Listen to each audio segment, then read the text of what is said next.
नमस्कार दोस्तों। Good evening.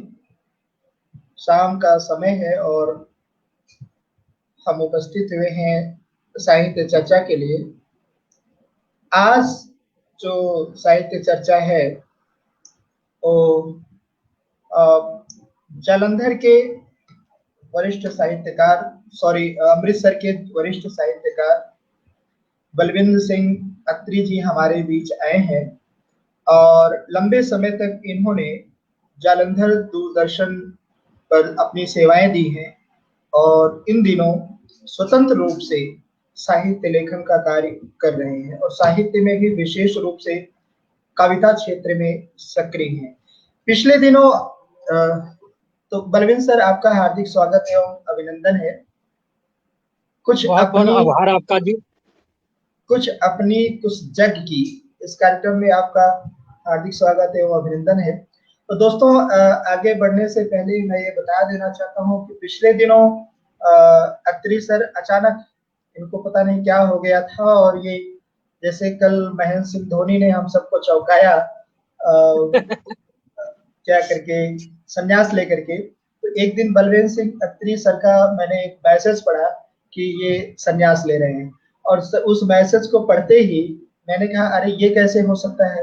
तो मैंने मैसेज किया और कहा कि एक संग्रह देते जाइए, फिर उसके बाद संन्यास ले लीजिए, हमें कोई एतराज नहीं है। तो फिलहाल तब वो रुक गए और नहीं लिए संन्यास, और इसके लिए मैं सर को आभार व्यक्त करता हूँ सर का कि जाते जाते कम से कम रुक गए और हिंदी साहित्य को जो जो जो कोना थोड़ा सा खाली था उसको समृद्ध होने में जल्दी ही एक संग्रह भी सर का आने वाला है बीन पब्लिकेशन से, जो दिलचस्प होगा पढ़ना। तो स्वागत है सर, अब आपसे मुखातिब होंगे और शुक्रिया जी, आपका बहुत बहुत शुक्रिया। धन्यवाद सर। तो कुछ जग की के अंतर्गत कुछ कार्यक्रम चलेंगे, कुछ बातें चलेंगी, कुछ बातें होंगी और कुछ प्रश्न मेरी तरफ से होंगे और उसको जो है आप अपने हिसाब से प्रस्तुत करेंगे। तो सर, सबसे पहले शुरुआत ही हम यहीं से करते हैं कि साहित्य के क्षेत्र में आपका प्रवेश कैसे हुआ? कोई घटना थी या शौक था? कैसे आप प्रवेश कर गए साहित्य के क्षेत्र में? अने भाई, बात ऐसे है कि जिस परिवेश में मैं पला हूँ, मेरे परिवार में किसी का भी दूर तक साहित्य से कोई नाता नहीं था। पिताजी की चमड़े की फैक्ट्री थी, जूते बनते थे वहां पर, और मेरा घर तकरीबन दुकान ही रहा है। मैं फैक्ट्री पे सोया करता था, मजदूरों के साथ देखा करता था। तो जब डीएवी कॉलेज अमृतसर में मैं पढ़ाई कर रहा था तो एक डॉक्टर धर्मस्वरूप गुप्त थे हमारे टीचर हिंदी के। पिताजी की चमड़े की फैक्ट्री थी, जूते बनते थे वहां पर। तो उन्होंने हमें हिंदी दिवस मनाने के लिए प्रेरित किया था जी। तो हिंदी दिवस का आयोजन किया, उसके बाद और भी आयोजन किए। कविता से ज्यादा आयोजन में मेरी ज्यादा रुचि होती थी। धीरे धीरे लिखना शुरू किया, दोस्तों को पसंद आया, थोड़ा सा उत्साह बढ़ा तो लिखते चले गए। ऐसे पदार्पण हुआ मेरा साहित्य के क्षेत्र में। तो आयोजनों में ज्यादा रुचि होती थी साहित्य की अपेक्षा। तो उन दिनों आप कुछ ऐसे आयोजन भी आपको याद होंगे, कुछ खट्टी मीठी यादें उन आयोजनों के साथ जुड़ी होंगी। तो हम चाहेंगे कि एक दो आयोजनों के बारे में बताएं जिससे यह पता चले कि वो जो रुचि थी आयोजन की वो वाकई आंतरिक रुचि थी और हृदय से उपजी हुई रुचि। अच्छा था कि हिंदी दिवस के अलावा हमने डॉक्टर महीप सिंह को दिल्ली से बुलाया था, उनकी एक गोष्ठी की हमने वहां पर। तो एक चेकोस्लोवाकिया से डॉक्टर थे समयकाल सिंह, यूनिवर्सिटी में कार्यक्रम था तो उनका नाम ले दिया किसी ने समयकल। तो उन्होंने कहा आई एम नॉट समयकल, आई एम समयकाल। अच्छा, समयकाल।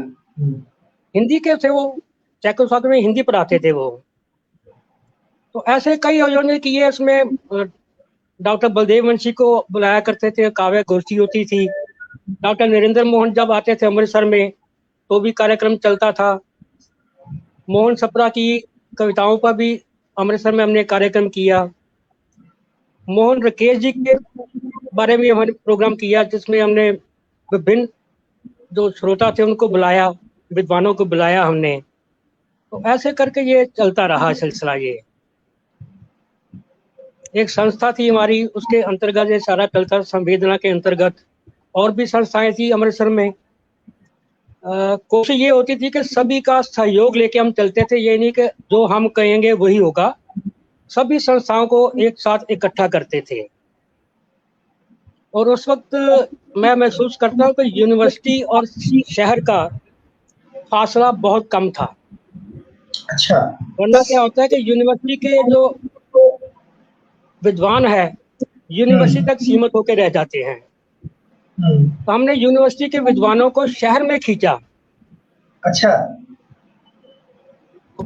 सीखने का मौका भी मिला, उनको सुनाया, उन्होंने उसको सुधारा। तो ऐसे ये सिलसिला चलता रहा। ये वाकई आप ये बहुत सही बात बोले कि यूनिवर्सिटी के प्राध्यापक जो होते हैं अक्सर कैंपस में ही सीमित कर रह जाते हैं। इवन जिस परिवेश में रहते हैं वहाँ की रचनात्मक गतिविधियों के विषय में भी बहुत कम जानकारी होती है। उस समय अगर ऐसा था तो दिलचस्प था ना। नहीं, वो दिन तो हम अब भी याद करते हैं। कमला दत्त को बुलाया था अमृतसर में, उनकी कहानी के ऊपर चर्चा हुई थी। डॉक्टर मेघ थे उसमें। खालसा कॉलेज से डॉक्टर त्यागी, मेडिकल कॉलेज से डॉक्टर त्यागी होते थे, डॉक्टर शमीर सिंह थे। तो ये सभी विद्वान, श्रवण कुमार वर्मा थे, उर्दू के राइटर थे अच्छे वो। तो ये सब चर्चा में हिस्सा लेते थे। आजकल जो काव्य गोष्ठी होती है ना, आप आए, कविता पढ़ी, चले गए। उस समय में कविता पढ़ी जाती थी, उस पर चर्चा होती थी। चर्चा के बाद दूसरे कवि को अवसर दिया जाता था। कवि कम कविता करते थे, लेकिन उस पर चर्चा होनी जो, वो हम ज्यादा महत्वपूर्ण समझते थे। तो अब वो जो जो चर्चा थी उसको एकदम बायकाट कर दिया गया, सिर्फ कविता कविता रह गई बस। कविता कविता रह गई है। फिर तो वो पिछले रोजी रोटी के चक्कर में शहर छोड़ना पड़ा, अमृतसर, जलंधर चले गए। तो ये 80 किलोमीटर में सारा जीवन गुजरा है मेरा, जलंधर और अमृतसर के बीच में ही। तो जलंधर में आने के बाद भी जो जुड़ाव था वो तो अमृतसर से बराबर बना हुआ था ना, गतिविधियों से जुड़ाव तो बराबर बना हुआ था। नहीं, संपर्क तो अमृतसर से लगातार रहा, लेकिन कर्म भूमि होने के कारण फिर वो जलंधर में ज्यादा टिकना पड़ा। तो जलंधर में भी हमने कोशिश की कि ये साहित्य का सिलसिला चलता रहे। शुरू शुरू में कुछ कामयाबी मिली, लेकिन बाद में हर आदमी अपने काम में व्यस्त हो गया, हम भी थोड़ा सा उधर व्यस्त हो गए। अच्छा, अमृतसर में जिन संस्थाओं की बात आपने की, सभी संस्थाएं मिलकर कार्य किया करते थे, तो एक जो समन्वयशील जो प्रवृत्ति थी और सहभागिता की जो एक इच्छा थी, इन दिनों तो कम देखने को मिल रही है ना। वैसा वैसा तो लगभग नहीं मिल रहा होगा आपको, क्योंकि अभी आप अमृतसर में हैं भी। तो इन दिनों से मतलब पिछले साल, 1.5 साल, 2 साल, 3 साल से, या 10 या 5-6 सालों से ले लीजिए, वो प्रवृत्ति तो नहीं देखने को मिल रही होगी ना जैसा पहले थी। नहीं, संस्थाएं तो हैं, थोड़ा काम भी हो रहा है, इसमें कोई शक नहीं है, काम भी कर रहे हैं जी। कुछ संस्थाएं पत्रिकाएं भी निकाल रही हैं। लेकिन वो जो बात थी ना कि साहित्य की बात, जो जो साहित्य दूसरों को लिखने के लिए प्रेरित करता था, आजकल वो बात मुझे नजर नहीं आती है। सिर्फ अमृतसर की बात नहीं कर रहा हूं मैं, हर जगह पे जो देखा है मैंने कि आज साहित्य से ज्यादा साहित्यकार ज्यादा महत्वपूर्ण हो गए हैं। पहले साहित्य लिखा जाता था एक दूसरे से आगे निकलने के लिए, एक दूसरे से अच्छा लिखा जाए, लेकिन अब लिखने की बजाय साहित्यकार बनने पे जोर दिया जा रहा है। मतलब एक पहले दूसरे को जहां नीचा पहले जहाँ एक होता था कि एक दूसरे से अच्छा लिखा जाए, अब वहाँ होता है एक दूसरे से अच्छा दिखा जाए, लिखा जाए और दिखा दिखा जाए, जाए कि दिखा जाए। दिखा जाए के साथ साथ एक दूसरे को नीचा दिखाया जाए ना, वो ज्यादा बड़ी बात है। हाँ, हाँ, हाँ। अच्छा, कि जालंधर में भी आपको ये आप अगर, हाँ सर, हाँ सर। अब जलंधर में भी है, लेकिन मैं ये मानता हूँ कि हर आदमी को ये अधिकार है कि अपनी सोच के अनुसार वो किसी को भी रद्द कर सकते हैं, लेकिन किसी के अस्तित्व को रद्द करना ये किसी के बस की बात नहीं है। यहाँ अस्तित्व खत्म करने की बात चल रही है आजकल। उड़ा देने वाली बात चल रही है। हाँ जी। गैंगवार और गैंगिंग प्रक्रिया चल गई है कि दो हाँ, वो लोगों का फिल्मों गैंग का बना असर हो गया, फिल्मों का असर हो गया, राजनीति का असर हो गया। अच्छा, प्रभाव फिल्मों तो और पहले भी राजनीति, था। फिल्मों और राजनीति का प्रभाव तेज हुआ है साहित्य के आयोजनों से लेकर के विचार तक में। जी, मैं समझा नहीं आपकी बात में, फिर से कहें। मतलब फिल्म और राजनीति के जो कॉन्सेप्ट रहे हैं, अ, वो वो इधर ज्यादा लागू हुए हैं इधर के दिनों में। हाँ, यानी कि प्रभाव तो शुरू से रहा है, उसकी कोई बात नहीं, लेकिन अब ये हमारे बीच में रचना शुरू हो गया है। पहले जो कल्पना की जाती थी, अब वो घटना में परिवर्तित होने लगी है। घटना में परिवर्तित हो रही है। अच्छा, आप जालंधर में भी लंबे समय तक सक्रिय रहे हैं, और आज भी अगर मैं कहूँ तो जालंधर में वह सक्रियता है भी, क्योंकि आप मानसिक शारीरिक रूप से भले अमृतसर में है, लेकिन मानसिक रूप से जालंधर में ही है। तो जो साहित्य की जो परंपरा, आपने मोहन राकेश का भी जिक्र किया, आपने बलदेव बंसी का भी जिक्र किया, तो इन सब के समय में, और इवन रविंद्र कालिया वगैरह का समय भी आपके सामने गुजरा होगा, तो इन सब जी। के समय में जो जो जोश और जो जो साहित्य के प्रति जो दीवानगी होती थी, तो उसकी उसकी कुछ स्मृतियां आपके आपके जेहन में हो तो साझा करें सर। नहीं, ऐसा है कि स्मृतियां तो बहुत हैं, जी। लेकिन इससे क्या होगा कि किसी को चोट लगेगी, कोई खुश होगा। तो जी। इसलिए मैं अभी इस चक्कर में पड़ना नहीं चाहता हूँ, क्योंकि मैं ऐसा साहित्यकार तो है नहीं कि जिसकी वो बात सुनी जाए। बड़ी बात कि मैं अपने को साहित्य प्रेमी मानता हूँ, साहित्यकार नहीं मानता हूँ मैं। हम्म। तो एक एक साहित्य प्रेमी होने के नाते वो प्रेम वाली बातें कह दीजिए। नहीं, प्रेम वाली बातें तो ठीक है, लेकिन मेरा तो सबसे ज्यादा जो वास्ता रहा है जलंधर में, जी। जगदीश चंद्र जी से रहा। वो मेरे बॉस भी थे, मेरे समाचार संपादक थे, और मैंने उनसे साहित्य और पत्रकारिता के बारे में उनसे बहुत कुछ सीखा है। हाँ। सिमर सदोष जी है वहां पर, सुरेश सेठ है, सपरा जी हैं, गुजराल जी है, ये सब उस वक्त की बातें हैं। पुरानों अच्छा, में ये अमृतसर में गीता डोगरा का हमारा सहयोग चलता था। आजकल वो भी जलंधर में है। तो सहयोग चल रहा है ना अभी? हाँ ठीक है जी, हाँ, अब तो मैं आयोजन से भी एकदम से दूर हूँ। तो इधर ये जो तीन चार नाम आपने लिए, मोहन सप्रा जी का नाम आपने लिया, और खास करके सुरेश सेठ जी का नाम आपने लिया, और सिमर सदोष जी का नाम आपने लिया, तो इधर इधर मैं देख रहा हूँ कि पिछले कुछ वर्षों से ये लोग अलग थलग पड़े हैं। ये क्या मामला है, क्या परिदृश्य बन रहा है सब कुछ? क्या ये भी एक दूसरे को छोटा दिखाने की ही रणनीति है, या कुछ और है? आपको क्या लगता है? रणनीति तो यही है कि देखिए, मैं तो शुरू से ना गुट निरपेक्ष रहा हूँ, मेरा कोई गुट नहीं रहा। जी। मैं सभी के साथ मेरा सहयोग रहा है, और सभी से मेरा अच्छा प्रेम भी है। जी। इनसे काफी दूर देर से मेरा रिश्ता चल रहा है।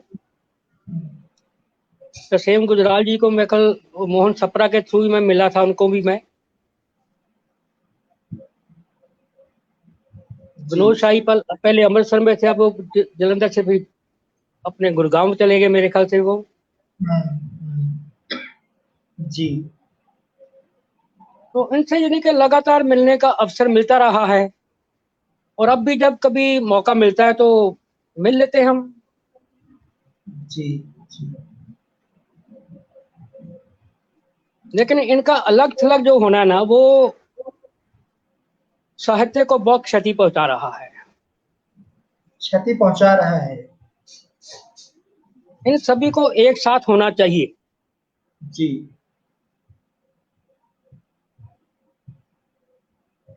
और ये जो अलग थलग होना है, ये वाकई साहित्य में एक निराशा को जन्म दे रहा है और पाठकों को भ्रमित कर रहा है। अब पाठक तो भ्रमित तो होंगे ही। जी। अब यानी कि थोड़ी सी जो मुझे लगता है ना कि जो साहित्यकार उभर रहे हैं या उभरे हुए हैं, जी। वो ये महसूस करते हैं कि जो वरिष्ठ साहित्यकार है हमें वो मान सम्मान नहीं देते हैं, जबकि ये भी गलत है। जो अच्छा लिख रहा है उसका स्वागत होना चाहिए, उसकी प्रशंसा भी होनी चाहिए। लेकिन इसका मतलब ये भी नहीं कि आप वरिष्ठ साहित्यकारों को एकदम से रद्द ही कर दो कि नहीं, जो हमने किया हम कर रहे हैं वो ठीक है। जी। सभी का अपना योगदान है।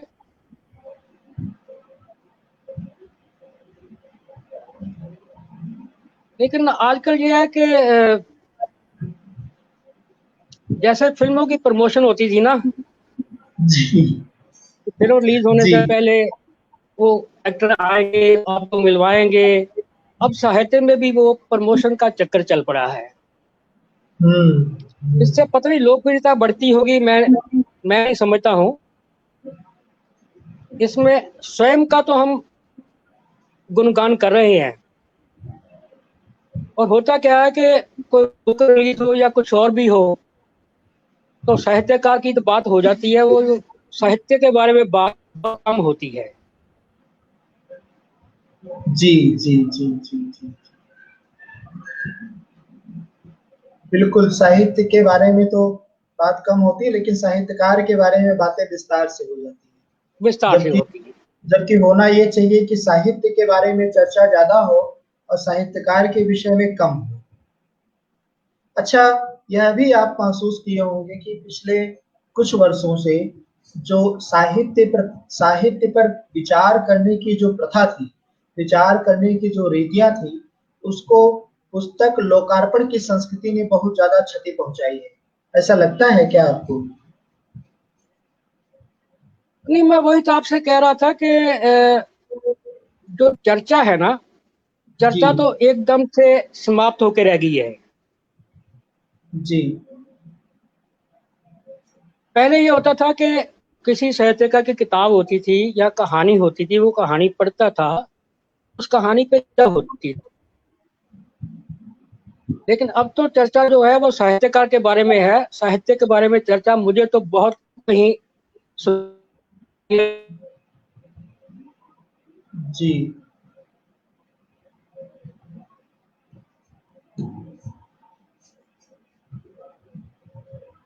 हेलो। हेलो। लग रहा है नेटवर्क में कुछ प्रॉब्लम हो गई है। सर, मेरी आवाज सुनाई दे रही है आपको?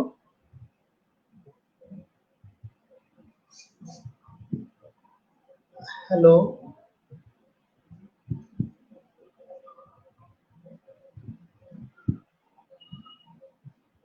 हाँ जी सर।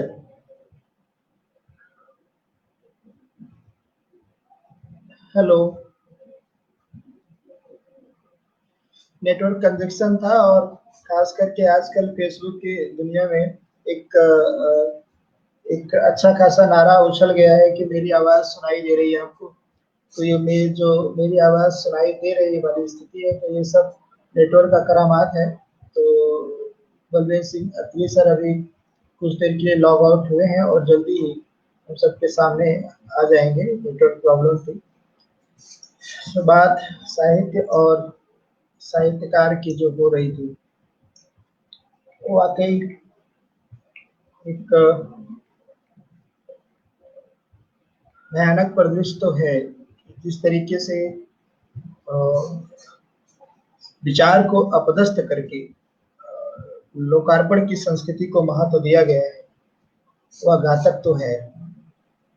कुछ इंस्ट्रक्शन दी आ रही थी। हाँ सर, नेटवर्क कट गया था। हाँ जी। तो स्वागत है सर, फिर से आपका, पुनः स्वागत है आपका। तो हाँ बताएं सर, बात चल रही थी, साहित्य की बात चल रही थी। हाँ, चर्चा बहुत कम हो रही है आजकल चर्चा साहित्य बहुत की। कम हो रही है। जी जी जी जी। तो इन दिनों जैसे आप कविताएं लिख रहे हैं, तो जी। पहले जब आप लिखना शुरू किए थे कविताओं को, खासकर हिंदी दिवस से संबंधित, और उसके बाद धीरे धीरे आपका प्रवेश यथार्थता में हुआ होगा, तो उन दिनों की कविताओं में और जब आप आज लिख रहे हैं और आज की कविताओं में कुछ अंतर आपको दिखाई दे रहा है इधर? अंतर तो दिखता ही है जी। हाँ, जी, क्या अनुभव से अंतर है? आदमी सीखता है, अनुभव से आदमी सीखता है। जी तब नए नए थे। जी तो कोशिश होती थी कि अच्छा लिखा जाए।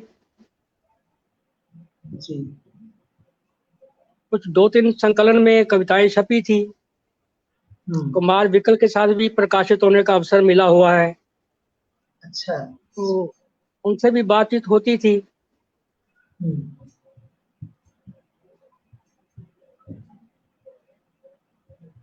अच्छा, कुमार विकल जी के साथ आपका आना एक उपलब्धि तो है, इसमें कोई दो राय नहीं है।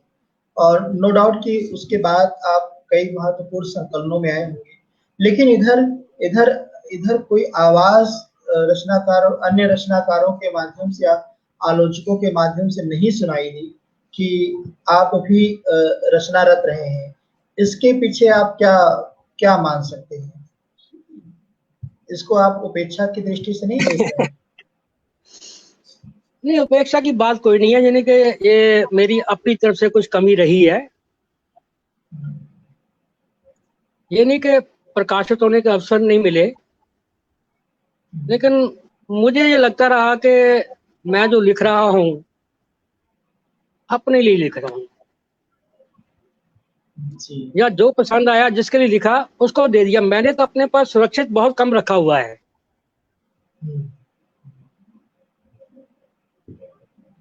कोई चेहरा पसंद आ गया, 2 रुपए की कॉपी होती थी, उसके ऊपर कुछ लाइनें लिखी, वो कॉपी की कॉपी उस चेहरे को दे दी, अपने पास नहीं रखा। तो अब जब तो रचनाओं कुछ का संकलन अब जब रचनाओं का संकलन आप कर रहे हैं, तो उन्हीं जी, रचनाओं से गुजरना कैसा लग रहा है? अच्छा लग रहा है। जी ठीक है। उन्हीं रचनाओं को फिर से देखना और समझना अपने आप में एक अच्छी अनुभूति है। जी। कभी कभी आपको ये भी लगता होगा कि जैसे ये रचनाएं मैंने लिखी ही नहीं है, ऐसा भी तो लगता होगा? नहीं, सबसे बड़ी बात तो यह है कि मेरे में तो इतनी औकात नहीं कि मैं कुछ लिख सकूं। जी ये मेरे भीतर कोई रहता है जो मुझे उकसाता है, प्रेरित करता है कुछ लिखने के लिए। जी वो जो महसूस करता है मैं उसको लिख देता हूँ। जी भावनाएं जो मेरे भीतर रहता है उसकी होती हैं, शब्द मेरे अपने हो जाते हैं। जी। अच्छा, कविताओं में विषय प्रस्तुति के प्रति जो आवाज उठाते हैं आलोचक लोग कहते हैं इस प्रकार की कविताएं लिखी जानी चाहिए, इस प्रकार की कविताएं लिखी जानी चाहिए। एक रचनाकार के तौर पर इस या निर्देश कहिए या फतवा कहिए, जो भी कहिए, इसको आप किस दृष्टि से लेते हैं? ये हस्तक्षेप आलोचक का कहाँ तक सही होता है? पहली बात ये कि मैं तो आलोचक शब्द को अच्छा समझता ही नहीं हूँ। जी। आलोचक की जगह समीक्षक हो तो मुझे अच्छा लगता है। जी। समीक्षा होनी चाहिए, आलोचना नहीं होनी चाहिए। जी। बाकी आप ये किसी को दिशा निर्देश नहीं दे सकते कि कविता ऐसी होनी चाहिए। जी। कविता तो आपकी अनुभूति है, जो आप महसूस करेंगे वो लिखेंगे। अगर निर्देश करने से कविता लिखी जा सकती है तो मैं समझता हूँ फिर वो साहित्य नहीं होगा। जी। वो तो फिर किसी को भी आप यानी कि निर्देश दे दो कि आप ऐसा लिखो, वो वैसा लिखना शुरू कर दे, आपका एक ग्रुप बन जाएगा, लेकिन वो उसमें साहित्य की बात मुझे तो नजर नहीं आएगी कुछ। जी। तो ये जो इन दिनों बहुत। जी। जी। जी सर, बोले बोले सर, बोले। नहीं नहीं, आप बताइए। हाँ हाँ। तो ये जो अनुभूति वाला मामला है, इसमें आदमी कहीं प्रेम के चक्कर में पड़ा रहता है, कहीं रहस्य के चक्कर में पड़ा रहता है, कहीं चांद के पार जाने की ख्वाहिश में पड़ा रहता है, कहीं इंद्र के सिंहासन पर बैठने की इच्छा लिए परियों के साथ सैर करने की कल्पना करने लगता है। तो इस बीच जो जो परिवेश को देखने वाली बात आती है, ये किस प्रकार की जिम्मेदारी में होगा? तो ये कई कवियों में ये अनुभूतियां नहीं देखने को मिलती हैं, जिनको हमारा समय सीधे से नकारने लगता है। तो क्या यह जरूरी नहीं कि लेखन समय सापेक्ष होकर लिखा जाए? ऐसा भी तो कुछ होता होगा। ऐसा भी है, लेकिन जो विद्रोह है वो भी तो प्रेम से निकल के आता है। जी। तो अनुभूति से ये मतलब नहीं कि सिर्फ आप वो प्रेम प्यार या दूसरी बातें करें। जी। अनुभूति में तो आप जो महसूस करते हैं, जो देखते हैं, उसको लिखते हैं। जी। एक आलोचक भी तो यही चाहता है कि आप अपने समय की बातें लिखें, जिन जिन संघर्ष को, जिस जीवन संघर्ष को आम आदमी जी रहा है और जिन जिन समस्याओं को झेल रहा है, अपने परिवेश में रहते हुए उन विसंगतियों को सामने लाएं। आलोचक भी तो यही मानता है कि साहित्य के मुख्य उद्देश्य जो लोक कल्याण की भावना और लोक मंगल की जो साधना है, उस पर रत हो, तो आलोचक क्या गलत करता है? ये आलोचक को मैं गलत नहीं कहता हूँ, मैं गलत होगा, लेकिन जो जी। विसंगतियां आज हम देख रहे हैं ये कोई नई तो है नहीं, जी। पहले से चल रही हैं। उनका स्वरूप बदल रहा है। जी। तो विसंगतियों पर बहुत कुछ लिखा जा रहा है, लोग खुलकर लिख रहे हैं, डरते नहीं हैं। हम्म। तो कविता कविता के अतिरिक्त और किन विधाओं को आप ज्यादा पसंद करते हैं? नहीं, मैंने लघु कथा भी लिखी है, कहानी भी लिखी है। अच्छा। कहानियां भी कहानियां भी मेरी प्रकाशित हुई हैं अखबार समाचार पत्रों में। अच्छा। दूरदर्शन के लिए स्क्रिप्ट भी लिखी है। हम्म। लघु नाटिका भी लिखी है। हाँ हाँ हाँ। लेकिन ज्यादा रुझान जो है वो कविता की तरफ रहा। ओके। तो ये कहानी और लघु कथा से तो मैं भी अपरिचित था अभी तक, क्योंकि मैं आपको विशेष रूप से कवि रूप में ही जानता हूँ। तो कहानी और कहानियों में कब से प्रवेश किए? कविता के साथ साथ प्रवेश हुआ या उसके बाद हुआ या उसके पहले? ये साथ साथ ही चलता रहा ये। हम्म। कविता के साथ साथ कहानी लेखन भी चलता रहा। चलता रहा। और फिर लघु कथा लेखन तो नॉर्मली कविता और कहानी के बाद आया होगा। जी हाँ। इधर इधर लघु कथाओं की भी कई दुकानें खुल गई हैं, पता है आपको? हाँ जी, वो तो अब सिखाना शुरू कर दिया है कि कैसे सीखनी है, ये भी सीखिए कि लघु कथा कैसे लिखी जाती है। अब तो जी। जी। स्कूल खुल गए ना सिखाने के। जी। जी। जी। जी। जी। लघु कथा तो उसके कई स्वरूप बना दिए उन्होंने आगे। नहीं, ये लघु कथा नहीं, लघु कथा ये होती है। जी। तो इन इन दुकानों से क्या अपेक्षा रखते हैं आप? अपेक्षा यही रखते हैं कि ये अच्छी दुकानदारी करें, अच्छा साहित्य दे लोगों को, जी, जी, जी। प्रॉफिट मत देखें, कस्टमर का भी ध्यान रखें कि उसको पल्ले भी कुछ पड़े। जी, जी, जी। लेकिन फिर बात तो वही आके बात। बात पाठक पर आती है, और पाठक आजकल बहुत कम होते जा रहे हैं। लेकिन जब आदमी दुकान रखा हुआ है, तो आपको पता ही है कि प्रॉफिट तो अपना देखेगा ही, उपभोक्ता से या ग्राहक से क्या लेना देना है उसको। नहीं, वही तो बात है ना, तो इसीलिए तो हम यानी कि देखिए ना कि विश्व में साहित्य की कमी होती जा रही है। मैं सिर्फ भारत की बात नहीं करता, पंजाब की बात नहीं करता हूँ। विश्व में जो अच्छा साहित्य है उसकी कमी होती जा रही है। देखा, पिछले कई वर्षों से साहित्य के लिए नोबेल प्राइज देना ही बंद कर दिया उन्होंने। अब नोबेल प्राइज मिलता ही नहीं है साहित्य को। जी। 3-4 साल से तो मैं देख रहा हूँ किसी साहित्यकार को वो नोबेल प्राइज नहीं दे रहे हैं। शिरोमणि साहित्यकार पर विचार चल रहा है इन दिनों। देखिए क्या चलता है आगे अगर अच्छा, भविष्य अगर की। आज हमें पंजाब के कुछ शिरोमणि साहित्यकार को चुनना हो 3-4 साल के लिए, तो उसमें से आप किसको प्रबल दावेदार के रूप में देखते हैं? क्योंकि साहित्यिक समीकरण से परिचित तो आप हैं ही लंबे समय से। देखिए कि जिन लोगों ने मेहनत की है, जी। शायद लोग मुझसे खफा भी हो जाए इससे बारे में, जी। तरसेम गुजराल जी हैं। जी। तरसेम गुजराल जी तो पा चुके हैं ना शायद शिरोमणि। नहीं, अभी नहीं पाया। अच्छा। अब डॉक्टर अजय शर्मा हैं। अच्छा। गीता डोगरा भी मैदान में है साहित्य सोमनी संस्कार के लिए। हम्म। तो मेरे से जो जान पहचान वाले थे, मैं आपको वो बता रहा हूँ। जी, जी। अच्छा, कोई ऐसी भी प्रक्रिया है कि दूसरी बार भी साहित्य शिरोमणि चुना जाए? ऐसी कोई प्रक्रिया है क्या? ऐसी कोई प्रक्रिया तो है नहीं, लेकिन ये हो जाता है कि पंजाब के साहित्य का हरियाणा में भी जाके साहित्य अवार्ड ले जाते हैं।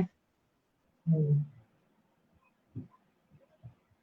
कि मेरा जन्म स्थान वहाँ का है, अमृतसर, हरियाणा का। मोगा, अमृतसर, मोगा, पठानकोट आदि आदि आदि क्षेत्र भी हैं जहाँ अच्छे रचनाकार हैं कुछ। उनमें से भी कुछ संभावनाशील है इस साहित्य शिरोमणि के लिए। हाँ, डॉक्टर सुखदर्शन है अमृतसर से। अच्छा। मंजे हुए साहित्यकार हैं। हम्म।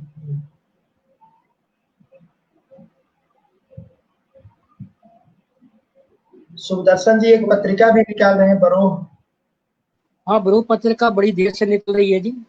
और मेरे ख्याल से मैं भी। वर्तमान समय में अगर पत्रिका को लेकर बात की जाए तो एक जिम्मेदार पत्रिका, पंजाब की एकमात्र जिम्मेदार पत्रिका मुझे लग रही है। आपको क्या हाँ, लगता है चल रही इसमें? है अभी, नहीं अच्छी चल रही है पत्रिका वो। जी। मैं भी उसका कभी सह संपादक रहा हूँ। अच्छा। बरोह का। ब्रो का, हाँ। तो फिर मेरी हम्म। व्यवस्था ऐसी थी कि मैं पूरा सहयोग नहीं कर पा रहा था। हम्म। सपना जी एक पत्रिका निकालते थे, फिर जी। वो उन्होंने बंद कर दी। हम्म। उसका भी मैं साहित्य संपादक के साथ उनके सहयोग में रहा हूँ। अच्छा। अच्छा। हम्म। अच्छा, इधर इधर लंबे समय से मैं देख रहा हूँ कि जैसे अन्य शहर हैं, जैसे हमारे यूपी के लखनऊ को ले लीजिए, इलाहाबाद को ले लीजिए, इवन चंडीगढ़ को ले लीजिए, तो इन शहरों में प्रकाशन जगत ने अच्छा कार्य किया है। पंजाब में प्रकाशन जगत का उतनी आक्रामकता और उतनी समृद्धि के साथ न सक्रिय रहना, क्या ये आपको एक स्पेस, खालीपन नहीं लगता है कि जो जो सक्रियता होनी चाहिए प्रकाशकों की, वह इधर बहुत कम दिखाई दे रही है? हाँ, ये बात तो आपकी ठीक है कि यहाँ कम दिखाई देती है। जी। और हमारे साहित्यकार भी वो पंजाब के अलावा बाहर से प्रकाशित होना अच्छा समझते हैं अपने आप को। जी। अब पता नहीं कि प्रकाशक की कोई आर्थिक मजबूरियां है, क्या है। नहीं, अगर अगर जैसे प्रकाशकों की एक जिम्मेदार सक्रियता होती तो जैसे पंजाब के रचनाकार बाहर छपना अच्छा समझते हैं, वैसे ही बाहर के रचनाकार पंजाब में भी छपना अच्छा समझते। ये भी तो हो सकता था। लेकिन ऐसी बात हो नहीं पा रही। वो नहीं। हम्म।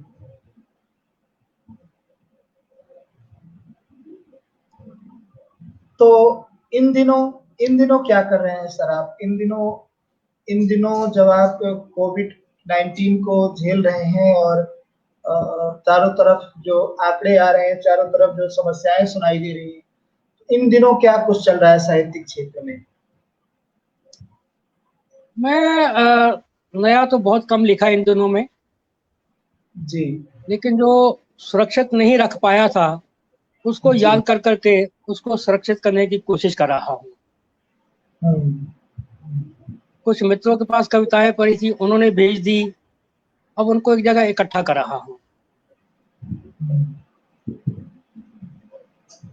तो जो इकट्ठा कर रहे हैं, अगर उसी में से या नए में से दो तीन रचनाएं हम लोग सुनना चाहें और हम चाहेंगे कि उसमें से दो तीन कविताओं का पाठ हो, तो अगर प्रस्तुति हो जाए तो अच्छा भी लगेगा और जरूरी तो है ही। जैसे आपका हुक्म हो। हुकुम हुकुम नहीं सर, निवेदन। नहीं, कोई बात करना नहीं। है, हाँ, आप जो है। मैं आपको कोशिश करूंगा कि पीछे से भी और जो नया है वो कुछ मिलाकर आपको सुना सकूं मैं। जी जी जी जी जी सर। जी सर। तो कविता है कि दायरे टूटे थे या सिमटे। हम्म।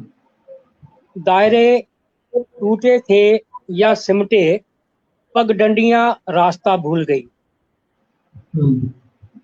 सन्नाटे के साथ चलते चलते मैं स्वयं सन्नाटा हो गया। वर्षों से पर्याय मैं और उजाला विलोम हम्म। बन गए। वाह। वर्षों से पर्याय मैं और उजाला विलोम बन गए। मैं हम्म। हंसना चाहता हूँ अपने पर, परिस्थितियों पर, टूटते सिमटते दायरों पर हम्म। हंसना भी कोई बेतुकी बात हो गई। जिंदगी जिंदगी के नाम स्याह रात हो गई।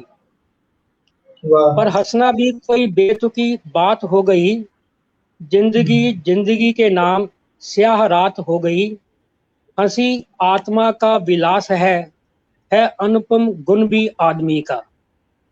क्या बात। हंसी आत्मा का विलास है अनुपम गुण भी आदमी का।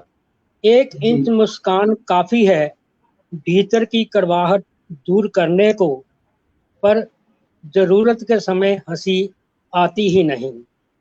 जी। जी। लक्कड़ बग्गा हंसता है जब, जी। लक्कड़ बग्गा हंसता है जब, आप हैरान हो सकते हैं या भयभीत फिर। और जब हम्म।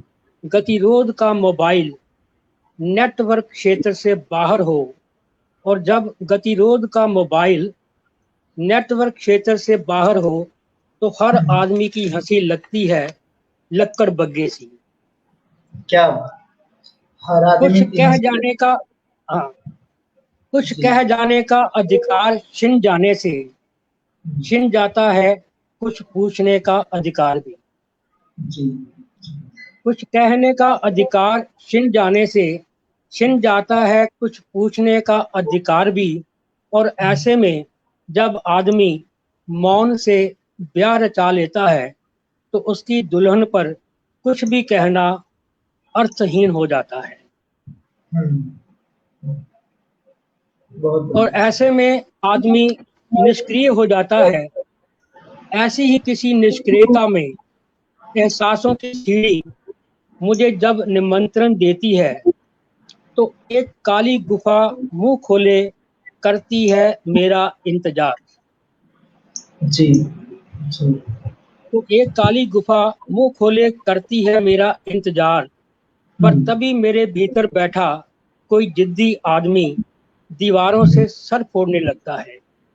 वाह। और तभी मेरे भीतर बैठा कोई जिद्दी आदमी दीवारों से सर फोड़ने लगता है, विरोध के रूप में, क्योंकि वह रिक्त स्थानों की पूर्ति नहीं, स्वयं में संपूर्ण होना चाहता है। जी जी। बहुत बढ़िया सर, ये बहुत थी बढ़िया। कविता की। जी।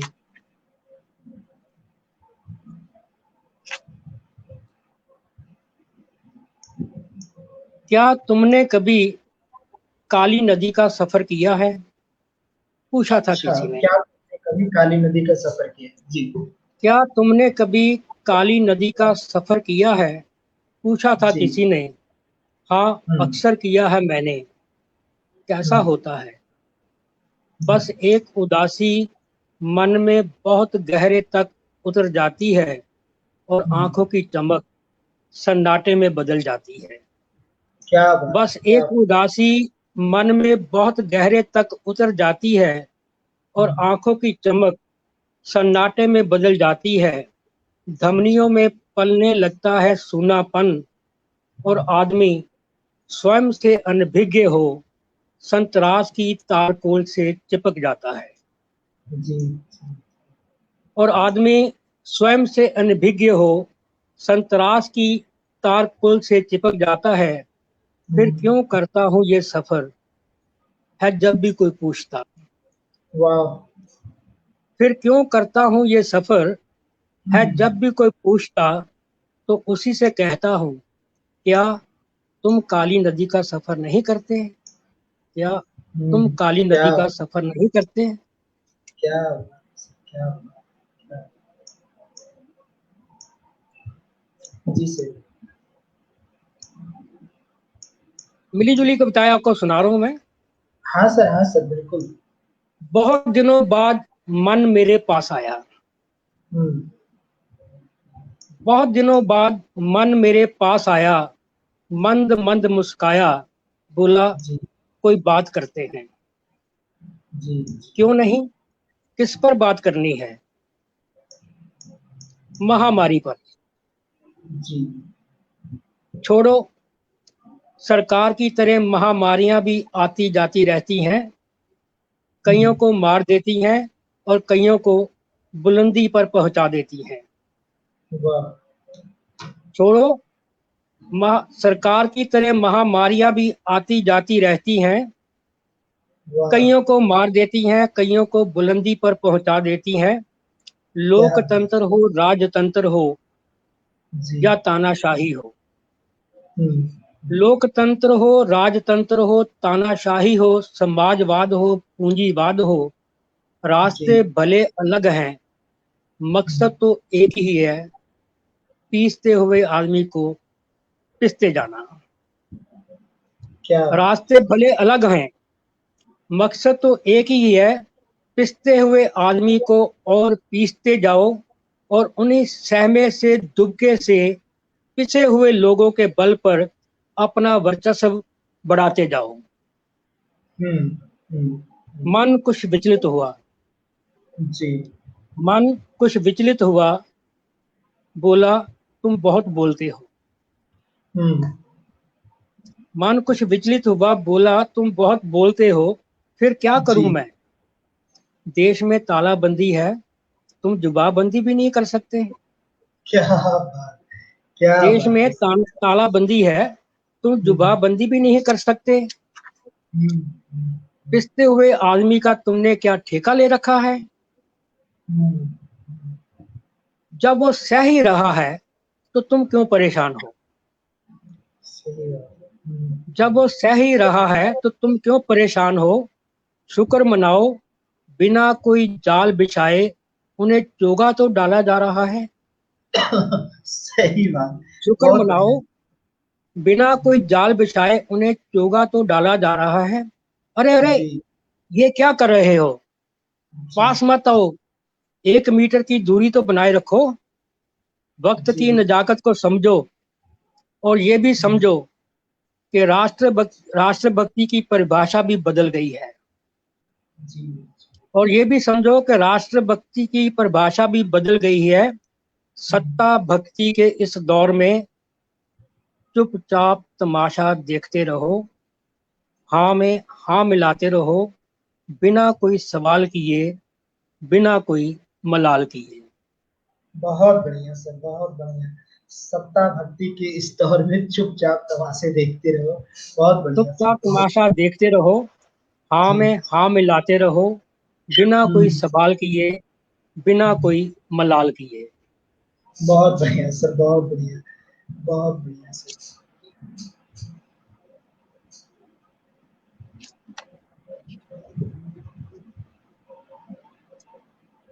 एक कविता आपको थोड़ी सुनाता हूँ मैं। हाँ सर, हाँ सर। जानता था रेत पर लिखे को, जानता था रेत पर जी। लिखे की कोई उम्र नहीं होती। हम्म। हम्म। जानता था रेत पर लिखे की कोई उम्र नहीं होती, पर दिल को समझने की भी कोई उम्र नहीं होती।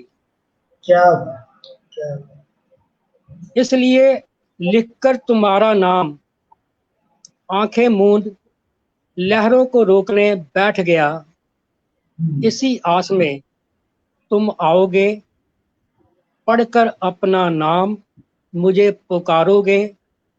पर हम्म। पता ही नहीं चला बावरी लहरों ने कब तुम्हारा नाम मिटा दिया।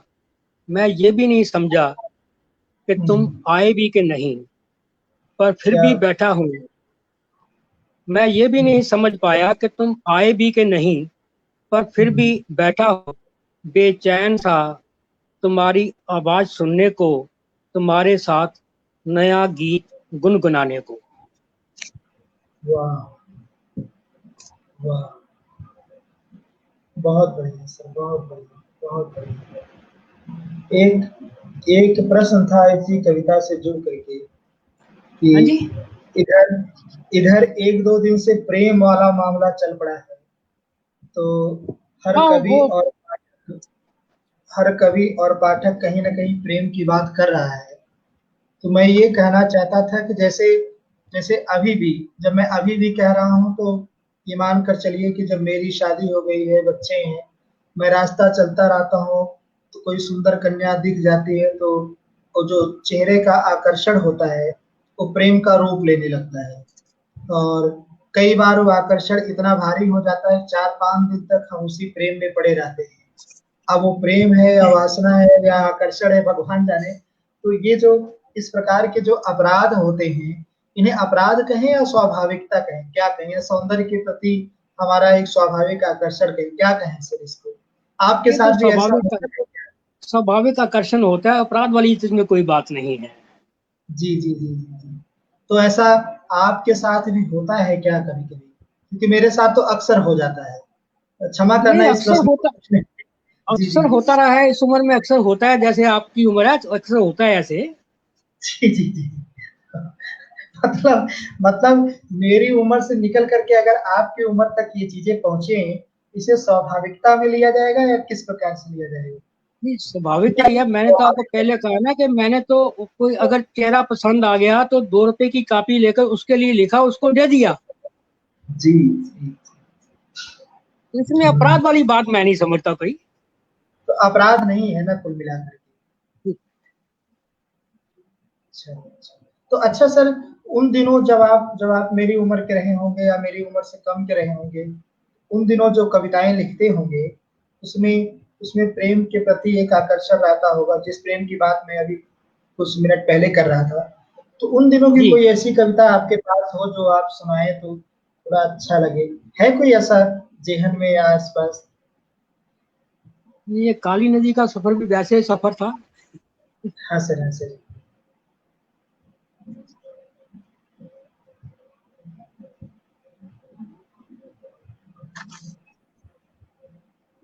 अच्छा सर। वो तो वो एक अलग सा दौर था। वो उस दौर को भी एंजॉय किया हमने। जी। ये सुनिए, उसी तरह की कविता है, जी। एक उसी तरह की कविता है। हाँ सर, हाँ सर। हाँ, हाँ ये सन्नाटा है। जी, जी। हाँ ये सन्नाटा है, दृष्टि दोष नहीं, छोटा सा बोझ नहीं, जिंदगी यातनाओं का सफर, सफर बहुत लंबा है, इस पर सन्नाटे ने घेरा, ये बहुत गंदा है। हाँ ये सन्नाटा है, दृष्टि दोष नहीं, छोटा सा बोझ नहीं, जिंदगी यातनाओं का सफर, सफर बहुत लंबा है, इस पर सन्नाटे ने घेरा, ये बहुत गंदा है। धमनियों में पलने लगा है, दम घुटने लगा है, अस्तित्व अपना ही चुभने लगा है, इसे अब तोड़ना होगा। तुम्हारा मुस्कुराना ही काफी है।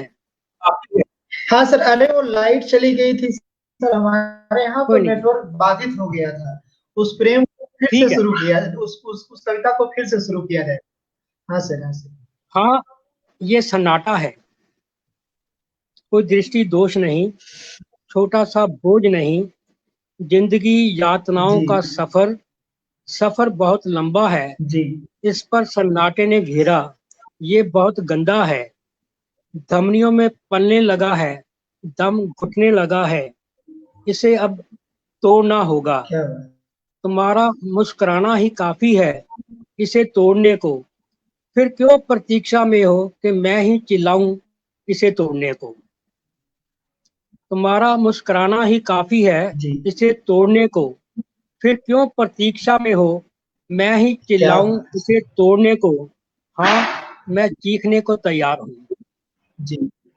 हाँ मैं हम्म। चीखने को तैयार हूँ, पर भयभीत हूँ। जी। उसके बाद जो तुम्हारी चीख होगी, मुझसे तो क्या, तुमसे भी सहन नहीं होगी।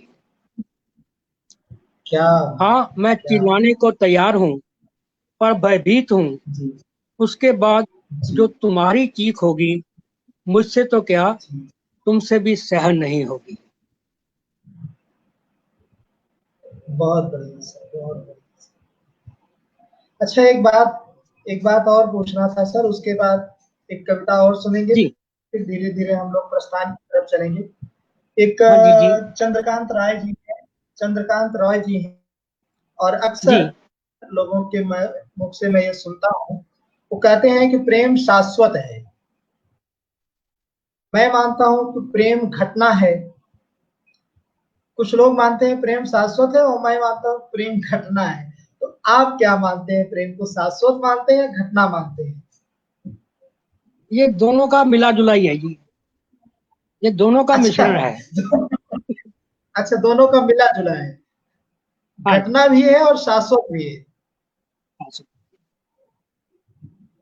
क्योंकि मेरे साथ क्या हुआ है ना सर, कि जितने दिनों से मैं जी, प्रेम को पहचानने लगा हूँ, जब से मैं प्रेम को पहचानने लगा हूँ, तो मेरे साथ प्रेम हर समय घटना के रूप में आया है।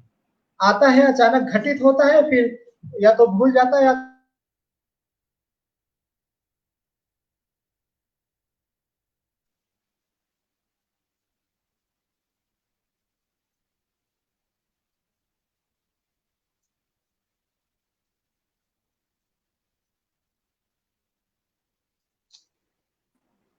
हेलो, कट गया था सर, हेलो। हाँ कट जाता है जी, हाँ। हाँ सर, तो मैं ये कह रहा था कि मेरे साथ जो प्रेम प्रेम का जो समीकरण रहा है, वो एकदम घटना के रूप में रहा है। अचानक आता है, घटता है, और फिर या तो चला जाता है, या तो हाँ निशान अपना छोड़ जाता है। जैसे एक्सीडेंट होता है, चोट लगती है, निशान छूट जाता है, उसी तरीके से प्रेम होता है, और थोड़ा सा चोट लगती है, थोड़ा सा घाव बाकी रह जाता है। ऐसा आपको लगता है, ऐसा कुछ है क्या, प्रेम ऐसा कुछ? नहीं, गाँव तो कई बार ऐसा होता है कि वो उम्र चलता रहता है, उसका वो उसका कोई इलाज नहीं होता है। अच्छा। ओ, लाइलाज होता है।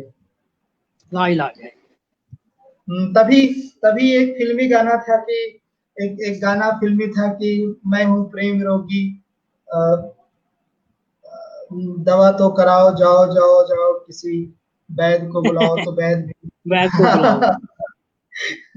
तो एक कविता और सुनाए सर, फिर उसके बाद धीरे धीरे हम लोग एक कविता और सुनाइए ना कोई अच्छी सी।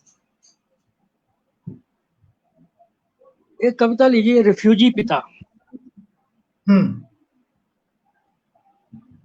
मेरे पिता रिफ्यूजी बन जब भारत आए थे। मेरे पिता रिफ्यूजी बन जब भारत आए थे, जी। अधूरे परिवार के साथ मैरोवाल से एक आईना लेके आए थे। क्या बात। मैरोवाल हमारा बुजुर्गों का गांव था वहां पर, पाकिस्तान में। जी। मेरे पिता रिफ्यूजी बन जब भारत आए थे, अधूरे परिवार के साथ मैरोवाल से एक आईना जरूर लाए थे। वर्षों से ये सुरक्षित है पिता के पास। जी। जब कभी मैरोवाल, नारोवाल या लाहौर से उनका कोई साथी आता, दोनों उसमें मुंह देखते, खुश होते, मंद मंद मुस्कुराते। जी। उनका कोई साथी आता, पिता और साथी दोनों उसमें मुंह देखते, खुश होते, मंद मंद मुस्कुराते। पिछले कई वर्षों से वही आईना मेरे पिता के भीतर बंद है। जी। पिछले कई वर्षों से वही आईना मेरे पिता के भीतर बंद है। दो लड़ाइयों का धुआं अब भी फैला है दोनों तरफ। क्या। दो लड़ाइयों का धुआं अब भी फैला है दोनों तरफ। शंकाओं का ऐसा गहरा धुआं जिसमें से होकर गुजरना मुश्किल है। ऊपर से कभी कारगिल, उड़ी, पठानकोट, पुलवामा, गर्ज और तपश ने रौंद दिया है रिश्तों के अवशेषों को। कारगिल, उड़ी, पठानकोट, पुलवामा की गर्ज और तपश ने रौंद दिया है रिश्तों के अवशेषों को। एक दिन क्या बात। मैंने पिताश्री को रोते देखा तो पूछा। जी। एक दिन मैंने पिताश्री को रोते देखा, पूछा। कहने लगे, 73 वर्षों से जिसे संभाले हुए हूँ, उस आईने में अक्स अब धुंधलाने लगे हैं। क्या बात है। कहने क्या। लगे, 73 वर्षों से जिसे संभाले हुए हूँ, जी। उस आईने में अक्स अब धुंधलाने लगे हैं। पिता चाहते हैं मैं उनकी जन्मभूमि जाऊं। पिता चाहते हैं मैं उनकी जन्मभूमि जाऊं और आईने पर फिर से पानी चढ़वा कर ले आऊं। क्या बात है। जी हाँ, मैं मैरोवाल जाऊंगा अब। जी हाँ, मैं मैरोवाल जाऊंगा अब और एक नया आईना लेकर आऊंगा। पर उससे पहले जरूरी होगा सीमाओं को तोड़ना। पर उससे पहले जरूरी होगा सीमाओं को तोड़ना, जमीन और आकाश की और आदमी के भीतर की। क्या बात है सर, क्या बात है, बहुत बढ़िया। तो अच्छा, अच्छा से विभाजन के समय की जो हालात थे, वे हालात अभी भी विचलित करते हैं ना? अभी हाँ, भी विचलित वे करने वाले हालात तो। परेशान करते हाँ जी, एक्चुअली जो विभाजन का जो ज्यादा त्रासदी तो पंजाब को बर्दाश्त करनी पड़ी थी ना, या बंगाल को या पंजाब को। हैं। जी। रिश्ते तो हर पूरे देश में प्रभावित हुए, लेकिन लेकिन जो ज्यादा त्रासदी जो देखी वो पंजाब ने देखी थी विभाजन की। जी। जी। और इस पर भी जब कभी-कभी युद्ध को लेकर के बात चलती है और दोनों तरफ के बयान वीरों के जब बयान शुरू होते हैं और मीडिया की जब चीत्कार शुरू होती है, तो आपको जी गुस्सा लगता होगा, अच्छा तो बिल्कुल नहीं लगता होगा। नहीं, अच्छा तो बिल्कुल नहीं लगता, ऐसा नहीं हुआ।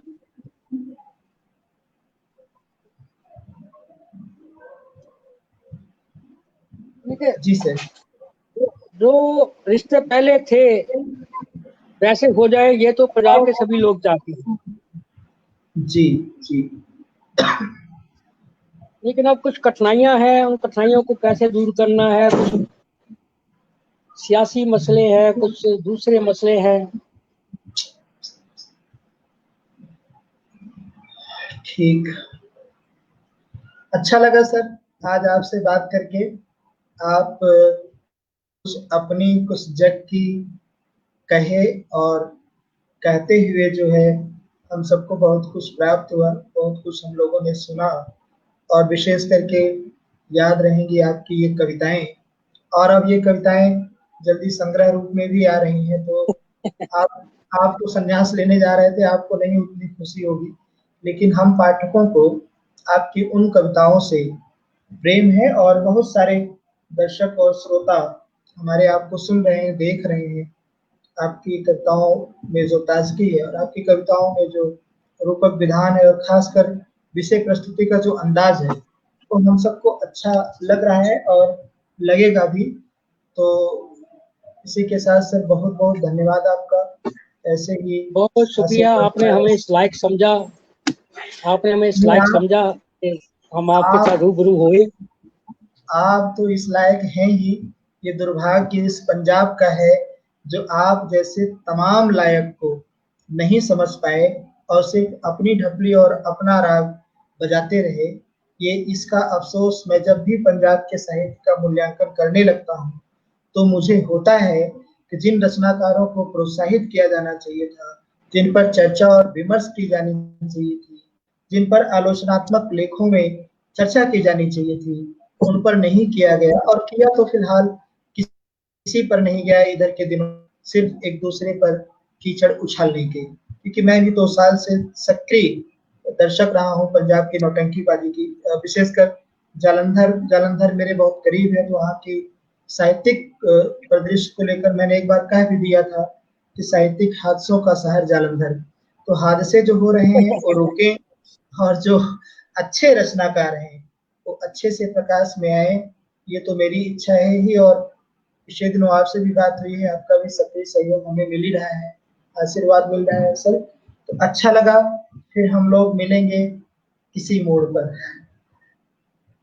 बहुत बहुत धन्यवाद जी, शुक्रिया। थैंक यू सर, प्रणाम सर।